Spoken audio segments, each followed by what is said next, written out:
ako'y nananahimik sa bahay, no? Habang ako'y nakahiga sa sofa. Eto guys, may notification sa akin. Si Skyro PH4. Si Skyro, kilala niyo na yan. So nakalagay dito, no? You're pre-approved for a Skyro Cash Loan as one of our top clients. Wow, top clients talaga. Samantalang hindi ako nakapag-try ng dito ha, product loan. Hindi pa ako nakapag-product loan dito. Pero nakapag-try na ako ng cash loan before. Alam niyo yung Palawan Pay, diba may cash loan doon na ipapadaan niya kay Skyro. At nautangan ko yun before. Yun lang yung pinaka-record ko. Actually guys, last year pa na-settle ko na siya. So ang ginawa ko naman, tinignan ko kaagad sa aking Skyro app. Well, ito nga, may pre-approved cash loan offer nga po tayo dito na worth up to 9,000 pesos daw. Pre-approved offer pa lang po siya. So, i-activate ko muna siya para malaman ko kung magkano talaga yung exact loan offer nila sa akin kasi hindi pa siya final eh. Itong offer po nila na ito na 9,000 pesos. Yun na nga no, ginawa ko siya. Yes, ginawa ko siya. At hindi ko naman nakalain dahil na makakapag-cash loan pala talaga ako dito. Yes, nakapangutang agad-agad ako. And 1 second lang, as in isang segundo lang po no, papasok agad siya sa ating account. Pag pindot mo ng willing ka mag-loan is yes, papasok na agad-agad talaga siya sa account ko. As in 1 second lang yun. Sabi, ganun kadali. Ganun sila ka nagmamadali na magpautang. And yes, tunay nga naman, nakakautang at buong matatanggap. And kahit pa paano no, long-term repayments po tayo dito and with a reasonable interest rate po siya. Well, in this video, lahat ng kailangan yung malaman dito kay Skyro Cash Loan. Isi-share ko yan sa inyo based sa personal experience ko. Pero bago ako magpatuloy, disclaimer lang po, no? I'm not a financial and loan expert and this video is not sponsored. And this is just based on my personal experience lang po na gusto ko i-share sa inyo. Hindi pa naman ako takay dito, hindi pa naman ko kayo ng tamang expectation before grabbing or trying this Skyro loan. And by the way, if you are new to my channel, nagre-review po tayo ng different online loan apps or online loan services, legit man or hindi, new man or existing, sinisilip ko po yan at sinusubukan ko mismo. Nagbibigay po tayo dito ng legit tips, reviews, and recommendation and what online loan apps or loan services to avoid. Kaya kung gusto mo itong mga videos, sige ko sila subscribing at i-click mo yung bell button para lahat ng videos ko is updated na notified ka. Well, balik tayo dito kay Skyro Loan. Actually, hindi naman siya nagsasawang mag-offer, no? May pre-approved offer din po siya sa akin sa product loan which is hindi ko pa siya ginrab or tinry. And actually guys, meron din po siyang tinatawag na Skyro Credit na parang pa-QR pay po nila ito. Meron akong offer dyan na 3,000. Hindi ko pa rin siya nagagamit. And ito na nga, itong cash loan offer niya mismo. Well, actually guys, naalala ko lang din na may viewer akong nagtanong dito kung meron daw ba or possible daw ba na ma-offeran directly po ng cash loan sa mismo Skyro app. Kasi ang ginawa ko kasi dati, di ba, may collaboration siya dati sa Palawan Pay app. Doon tayo nag-apply for a cash loan and then kapag meron na tayong credit limit, madadirect tayo sa Skyro loan app. So basically, parang because of Palawan Pay loan yon, yung feature po ni Palawan Pay, kaya ako na-offeran nun. Kaya yun, siguro nagtanong yung isang viewer natin. Wala akong ma-reply sa kanya kasi hindi ko rin alam. Pero ito na nga, mismo si Skyro, nag-offer siya sa akin directly sa app na hindi ko na kailangan dumaan pa sa Palawan Pay app. So again, ito po siya, no? And pre-approve pa lang po ito. Parang i-apply po natin kung magkano po yung ma-offer po talaga sa akin. So pwedeng tumaas siguro, pwede rin bumaba. And guys, so makikita nyo po dito, may loan simulation sila. Sa 9,000 pesos, meron silang pinaka short-term period po na 6 months up to 12 months to pay. So meron din naman monthly repayment dito na pwede na rin nating computin, no, in case. Well, tinry ko tong 9,000 pesos sa 12 months. So lumalabas po na kung monthly repayment siya, meron siyang monthly interest rate of 4.75%. Kasi long term siya, so expect mo talagang maiipon yung interest, lolobo siya. Well, kapag 6 months to pay po, ito naman po yung interest rates niya po sa akin. Malaki na ha, 6.23%. Pero kasi ito yung pinaka short term period nila. Pero malaki siya, no? Pero okay na rin naman ito kaysa naman sa mga olas dyan, di ba? Na mga instant loan up na almost 50% for 1 month. Ito is 6 months to pay naman. Well, anyways, legit naman siya, kaya wala tayong magiging reklamo. Anyways, guys, loan simulation lang po itong nandito. For approval pa rin po ito. Dito na po talaga mag-i-start yung ating application. So, i-click natin tong apply for this loan. Dito, guys, reason for getting a loan. Pipili po tayo dyan. And then, after po nyan, i-indicate din po natin yung ating average monthly income. So, please be honest kasi, syempre, no, alam ko, the higher the loan amount, mas advantage yun na mas mataas po yung offer. And then, anyways, after po nito, saan daw po natin pwedeng i-disburse or ma-receive yung loan. Guys, ang dami ditong pagpipilian. May mga e-wallets, may mga banks, so pipili lang po tayo. Pero ako, guys, ang pinili ko si GCash. And then, of course, no, i-input natin yung ating mobile phone number. Yun lang naman yung kailangan niya. Napakadali nga lang since may account na kasi ako sa kanya before or may information na rin siya sa akin. So, nakalagay po pala dito ang next step po. So, I need to take a selfie. Then, after po niyan, isasubmit natin siya. And then, magka-countdown na po siya agad-agad. So, 30 seconds lang yung countdown niya. Antayin lang po natin. And then, after po niyan, nakalagay dito, guys, na ang approved loan amount ko na po is actually, guys, no, 7,264 pesos. Pwede akong mag-minimum amount to cash loan of 5,000 pesos. Dito, guys, 6 months to to 9 months lang po yung loan terms po na binigay niya po sa akin. So, click natin tong change loan amount and terms. So, pwede po natin siyang i-edit, pwede natin siyang palitan. And guys, kung makikita niyo po dito, no, if 6 months lang po yung i-avail ko, from 5,000 up to 6,476 lang daw po yung eligible ako kapag 6 months. Kapag 9 months to pay naman po, from 5,000 up to 7,264 po yung eligible ako to cash loan. So, magkaiba po sila ng loan amount, no, depende sa loan terms. Diba sabi niya kanina na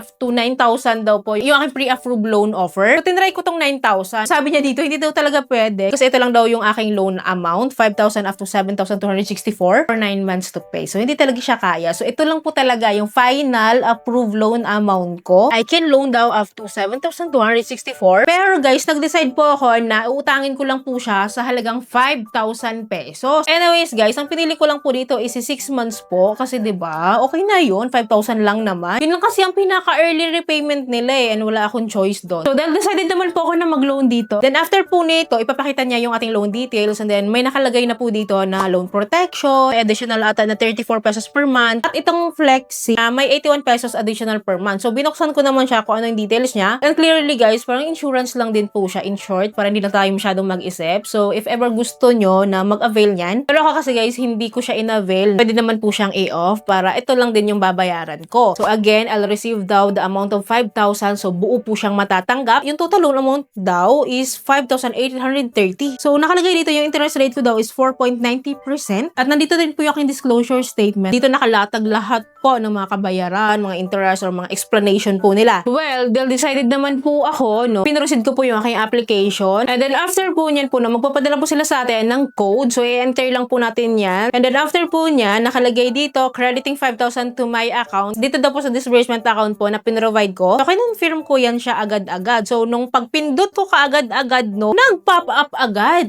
as in 1 second lang. As in, isang blink lang ng eye, nandyan na agad yung aking kinash loan. 5,000 pesos na receive ko kaagad sa aking GCash account. So, agad-agad, congratulations, may utang na po agad-agad tayo. Ganun lang po kadaling mangutang dito. And guys, so makikita niyo po dito, 'di ba? Meron akong offer up to 7,264 ata 'yon. So, one-time loan lang pala siya. Kung anong amount yung ating pipiliin, wala na 'yon. Mawawala na yung balance niya. Hindi siya revolving credit, ano. Anyways po, tinignan ko yung aking loan details dito at nakita ko naman po, may repayment plan na agad tayo dito. And alam niyo ba guys, no, kinumpute ko lahat siya. Since pantay-pantay naman yung aking repayment amount dito monthly, kinuha ko po yung kanyang simple interest or kanyang flat rate. Lumalabas po na nasa 37.4% yung buong 6 months na yon. So, lumalabas po, monthly, meron tayong interest rate dito na 6.23%. So, actually guys, no, medyo mataas siya compared kila G-Loan, S-Loan, Bill-Ease, no, mas mataas siya. Pero, konti lang din naman yung tinaas niya. Mas okay na rin ito. At least buo naman natin siyang matanggap, long-term repayment, at legit na legit po ito. Well, yun lang guys, yung ating ganap kay Skyro Cash Loan. Anyway, sino dito yung na-offeran din kay Skyro Cash Loan? You can comment down below po yung experiences nyo para aware din po iba natin viewers. So, yun lamang po. I hope po may natutunan kayo sa video. I hope po nakatulong tong video sa inyo. Kung nagustuhan nyo po yung video, please don't forget to like, share, and subscribe. At i-click yung bell button para lahat ng videos ko is updated na notified po kayo. Thank you for watching this video. See you in my next video. Bye!